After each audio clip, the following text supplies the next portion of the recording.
Hello students, today's class for class 12 chapter कर रहे हैं हम 7 एक्सरसाइज 7.9 और क्वेश्चन नंबर 8 पे हैं। इससे प्रीवियस लेक्चर में मैं 7 तक क्वेश्चन करवा चुकी हूँ। Let's start question number 8। क्या है क्वेश्चन नंबर 8? लिमिट्स है हमारी π/6 से π/4 और we can say that 30 degree से 45 डिग्री और cosec x dx। अब cosec x का अगर आपको इंटीग्रेशन ध्यान है तो well and good, log cosec x minus cot x, ये आपका डेफिनेट में ये सॉरी cosec x का जो है इंटीग्रेशन का फॉर्मूला है। ठीक है, और बस अब आपको वैल्यूज डालनी है। इसकी लिमिट्स है हमारे पास π/6 से लेकर π/4 तक। ठीक है जी, तो log cosec π/4 minus cot π/4 minus log cosec π/6 minus cot π/6। Okay, now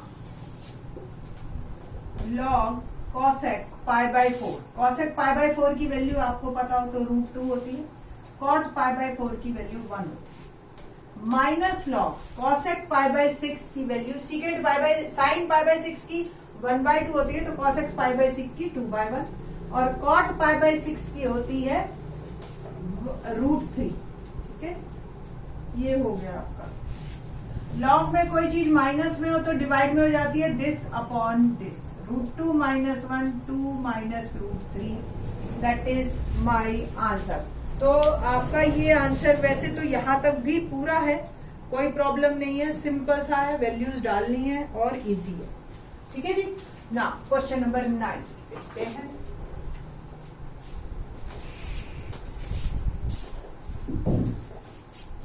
क्या है 9th क्वेश्चन? लिमिट है आपकी 0 से 1 dx एंड √1 माइनस x। अब ध्यान हो अगर आपको तो ये किसका डिफरेंशिएशन था? साइन इनवर्स का, तो इंटीग्रेशन बन गया हमारा साइन इनवर्स x, डायरेक्ट लिख सकते हो आप। ठीक है, नहीं तो आपको याद हो 7.4 exercise √a² minus x², limit होती है sine inverse x/a plus c। ये इंटीग्रेशन का फॉर्मूला हमने आपको करवा रखा है। इसमें x तो x ही है, a 1 है, तो डायरेक्ट ये बन गया आपका। और लिमिट मेरी लग गई 0 से 1, तो sine inverse 1 minus sine inverse 0। Sine की वैल्यू 1 कब होती है? 90 पे, यानी कि π/2, और 0 पे ही होती है। ओवरऑल मेरा आंसर आ गया π/2। ठीक है जी, नाउ क्वेश्चन नंबर जो है हम करते हैं क्वेश्चन नंबर 10 देखते हैं। क्या है क्वेश्चन नंबर 10? बहुत इजी क्वेश्चन है। सिर्फ आपको यहाँ ये एक्सरसाइज एक्चुअली बनाई इसलिए गई है कि आपको कंसेप्ट समझ आए डेफिनेट का, कि upper limit minus lower limit कैसे कैसे लगानी है आपको। तो 10th क्वेश्चन देखते हैं। 0 से 1 dx 1 प्लस x²। अब आपको याद हो अगर a² प्लस x² का इंटीग्रेशन क्या होता है? tan inverse 1/a tan inverse x/a plus c। अब ये डेफिनेट है तो c हटा देंगे, और हेयर a इज आल्सो 1, तो tan इनवर्स x, सिंपल। तो लिमिट मेरी लग गई 0 से 1, तो जब 1 डाली tan inverse 1 minus tan inverse 0। tan inverse 1 π/4 होता है, 0 ही होता है, and answer is π/4 is my answer. Okay, question number 11 देखते हैं। लिमिट हो गई 2 से 3 dx x² माइनस 1। अब आपको फॉर्मूला ध्यान हो तो क्या है फॉर्मूला इसका? Integration of 1/x² minus a², 1/2a log x minus a upon x plus a plus c। आपको याद हो ये फॉर्मूला हमने आपको 7.4 में करवाए हुए हैं सारे। सीधे यहाँ इसमें सिर्फ कंसेप्ट यही है कि आपको लिमिट लगानी हमने सिखानी है, upper limit minus lower limit. तो अब जो मेरा क्वेश्चन बनता है वो बनता है 11th, लिमिट 2 से 3 dx upon x² minus 1, here a is 1। Okay, तो 1/2a, a is 1, log x minus 1 और x प्लस 1 और अपर लिमिट माइनस लोअर। ठीक है, तो 1/2 log 3 डाल दिया मैंने, एक बार 3 -1 और एक बार 3 +1। एंड जो क्वेश्चन में हमारे है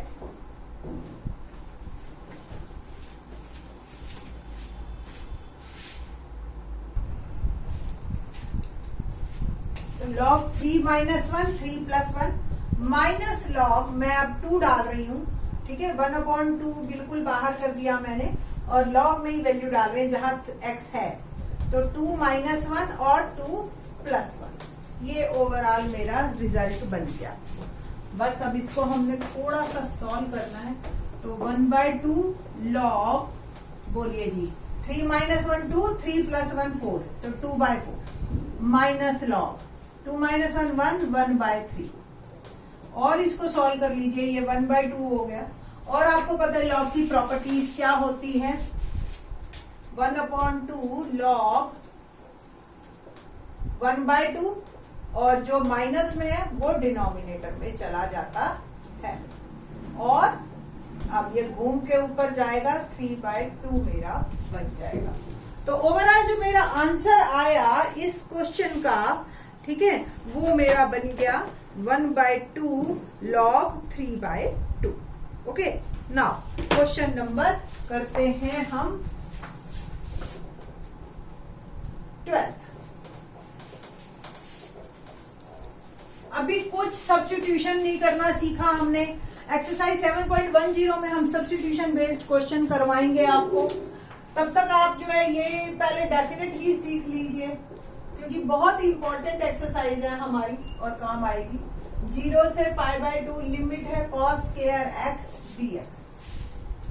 अब cos स्क्वायर है, मैंने आपको 7.3 में बताया था कि अगर इवन पावर हो तो it can be written as 1 + cos 2x/2, जो भी एंगल है उसका डबल हो जाता है, तो 1 + cos 2x/2 dx। cos square x को आप लिख सकते हो, तो 2 को बिल्कुल बाहर कर दीजिए, 0 से π/2 1 + cos 2x dx, इसका हम इंटीग्रेशन करेंगे। 1/2 1 का x हो गया, cos 2x का इंटीग्रेशन हो गया sin 2x/2, लिमिट लगा दी हमने 0 से π/2। हाँ जी,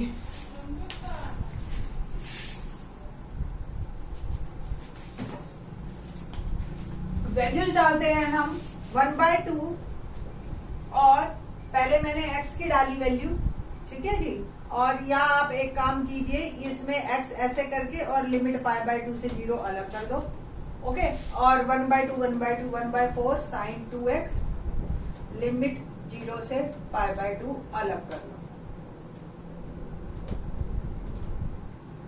ठीक है जी, दोनों पोर्शन को हमने अलग कर दिया। तो 1/2 x की वैल्यू डाली मैंने, π/2 -0 प्लस 1/4 sin 2 × π/2 माइनस sin 0, तो π/4 हो गया एक, प्लस 1/4 sin π माइनस sin 0, तो sin π की वैल्यू भी 0 होती है और sin 0 की भी, तो 0 × 0 0, ये पोर्शन आपका 0 हो गया, और π/4 आंसर मेरा आ गया ओवरऑल इसका, ठीक है। तो इस तरीके से इंटीग्रेशन आपको पहले से आती है। जो मेन अब काम हमने नया सीखा इन दिस एक्सरसाइज वो है लिमिट्स को लगाना और एक डेफिनेट आंसर को निकालना। ओके, नाउ क्वेश्चन नंबर हम कर रहे हैं 13। x dx x square plus 1 और ये लिमिट लग गई मेरी 2 से 3। यहां से थोड़ा सा चेंज होंगे आपके क्वेश्चन। अब हम सब्स्टिट्यूशन पे आ रहे हैं कि सब्स्टिट्यूट करना है ऊपर आपको। अब डायरेक्ट अभी तक आपको सारे इंटीग्रेशन मिल रहे थे, बट अब जब सब्स्टिट्यूट करेंगे तो दो तरीके से आप इस क्वेश्चन को कर सकते हो। मैं दोनों तरीके बता देती हूँ। आप पहले इंटीग्रेशन अगर let x square plus 1 is t और डिफरेंशिएशन किया आपने विद रिस्पेक्ट टू x, तो 2x dx 1 का 0 और t का हो गया dt। तो x dx की वैल्यू आ गई मेरी dt/2। So I become dt by 2 और ये हो गया t। अब बात आती है लिमिट्स की, जो नई चीज है। नहीं तो ये क्वेश्चन इसमें क्या फर्क है, और 7 पॉइंट आप 2 में भी सेम करके आए इस तरह के, तो क्या जरूरत थी 7.9 में इस क्वेश्चन को देने की। तो यहाँ पे जो लिमिट्स हैं वो अकॉर्डिंग टू t चेंज हो जाएंगी। देखिए कैसे चेंज करना है आपने लिखना है व्हेन, क्योंकि ये लिमिट्स देखो dx है तो लिमिट वैल्यूज जो है ये x की है। व्हेन x इज 2 तो t कितना हुआ ये बताइए। x की वैल्यू 2 डाली, 2 स्क्वायर 4 प्लस 1, t हो गया 5। When x is 3, t is, खुद बताइए आप, इसमें x की वैल्यू 3 डालिए और t की वैल्यू निकालिए, तो it will become 10। 3 square 9 plus 1 10। तो अगर यहां मैंने dt लिख दिया है तो मेरे को वैल्यूज जो है अब t की डालनी है, 5 से लेकर 10। क्वेश्चन कन्वर्ट हो गया, सब्स्टिट्यूशन लग गया। 1/2, अब इसका इंटीग्रेशन आप करेंगे तो ये आ जाएगा log t, और लिमिट्स मैंने डाल दी 5 से 10। t की वैल्यू डालिए आप 1/2 log 10 माइनस log 5, और ये आ गया log की प्रॉपर्टी लगाएंगे हम, log m minus n become log mn, और ये बन गया आपका 1/2 log 2 इज माई आंसर। ठीक है जी। तो इस तरीके से ये तो हो गया हमारा वन मेथड इस क्वेश्चन को करने का। ठीक, क्वेश्चन नंबर 13 है मेरे पास। ठीक, एक और मेथड मैं आपको सेम क्वेश्चन का बताती हूँ कि किस तरीके से इस क्वेश्चन को आप बिना वैल्यूज पुट किए भी कर सकते हैं।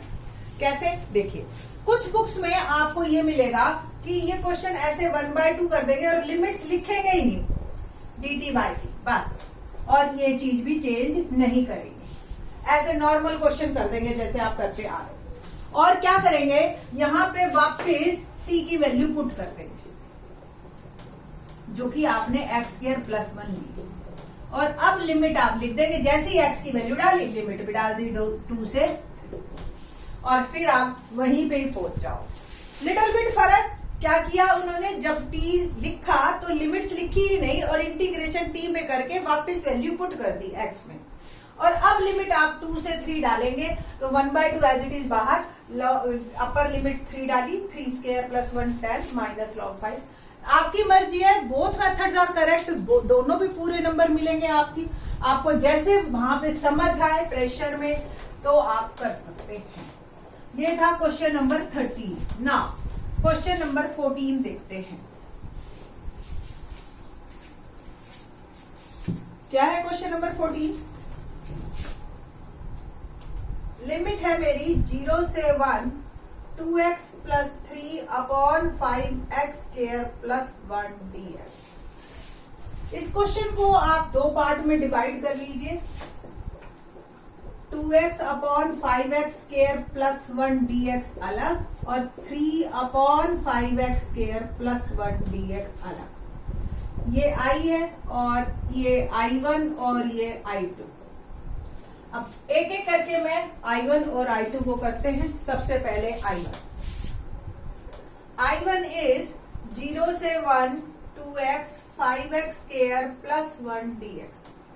लेट 5x² प्लस 1 को हमने t लिया, डिफरेंशिएशन किया, 5 2 10x dx बन गया dt, तो x dx बन गया मेरा dt बाय 10। इसको मैं डाल सकती हूँ dt बाय 10, 10 को बाहर कर दिया और इस 2 को भी मैंने बाहर कर दिया, इसकी वैल्यू डाल दी मैंने t। अब आपकी मर्जी है, वंस अगेन आपने लिमिट्स कैसे डालनी है तो मैं आपको डाल के बता रही हूँ। व्हेन x इज 0, ठीक है, तो t क्या, t is x 0, t is 1। When x is 1 तो t 6, ठीक है, तो मेरी लिमिट आ गई 1 से 6 एंड द आंसर बिकम 2/10। ये मेरा कैंसिल हो गया, 1/5 log t, और ये मैंने डाली वैल्यू 1 से 6, तो 1/5 log 6 माइनस log 1। log 1 की वैल्यू 0 ही होती है, या डिवाइड में ले जाइए तो 6/1 हो जाएगी। ठीक है, ओके। तो I1 की कुल मिला के वैल्यू मेरी आई 1/5 log 6। ठीक, प्लस नाउ I2 वाले केस में तो आपका सीधा फार्मूला लग रहा है, कोई प्रॉब्लम ही नहीं है इसमें। तो किस तरीके का फार्मूले में जाएंगे देखिए जी। I2 3/5x² प्लस 1dx, 3 को बाहर कर दीजिए और जो वेरिएबल है उसका भी कोफिशिएंट 1 बना दीजिए। तो x² प्लस 1/1 क्या किया, ये 3 तो बाहर किया, इसमें से 5 कॉमन लिया, यहाँ x², इसके पास है भी 5, तो जब नहीं होता तो हम पहले ऊपर और नीचे दे देते, ऊपर वाला ले लिया, नीचे वाला रह गया। ये मेरा क्वेश्चन है, लिमिट है मेरी यहाँ पे 0 से 1, 0 से 1, 0 से 1। ठीक है जी। अब आपको ध्यान आ रहा हो अगर इंटीग्रेशन 1/x² प्लस a² का, तो 1/a tan inverse x/a। Here a is 0 से 1 dx x² और इसको 1/√5 का होल स्क्वायर लिख सकते हो आप। तो here a is 1/√5, तो आ गया 1/√5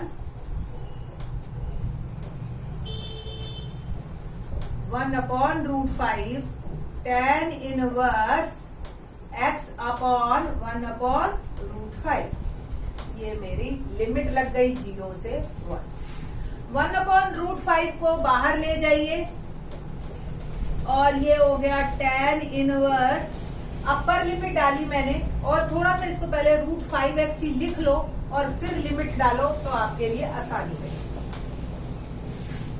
इसका भी सॉल्व कर लीजिए, तो ये आ गया 3/√5 tan इनवर्स। अब मैं 1 डाल रही हूं तो ये आ गया √5 और 0 डाल रही हूं तो 3/√5 tan इनवर्स √5। tan इनवर्स 0 आपको भी पता है कि 0 होता है।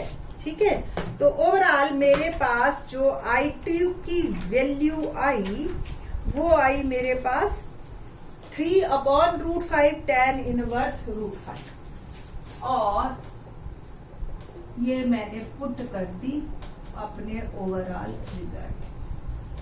तो I become I1 plus I2, तो 1/5 log 6 plus 3/√5 tan inverse √5। Overall मेरा ये आंसर आ गया। ठीक है, तो ये था मेरे पास क्वेश्चन नंबर 14। एक और क्वेश्चन कर देते हैं, क्वेश्चन नंबर 18 देखते हैं, तो 15 sorry.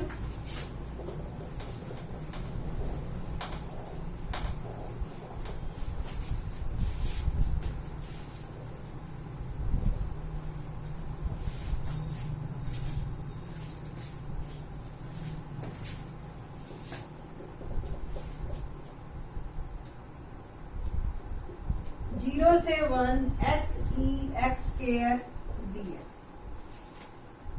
Let x² is t, तो 2x dx become dt। x dx क्या आ गया, dt/2 डालिए जी। तो x और dx बन गया मेरा dt/2 और e की पावर आ गई t। लिमिट क्या आएगी आपकी भाई, when x is 0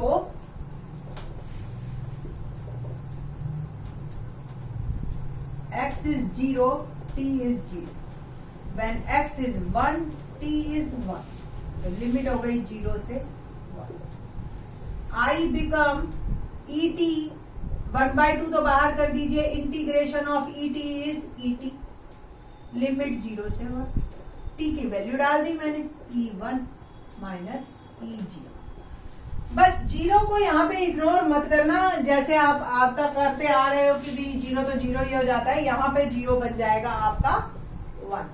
तो ओवरऑल मेरे पास आया आंसर 1/2 e-1। ये हमारा आंसर है क्वेश्चन नंबर 15 का। 16th onwards in the next lecture.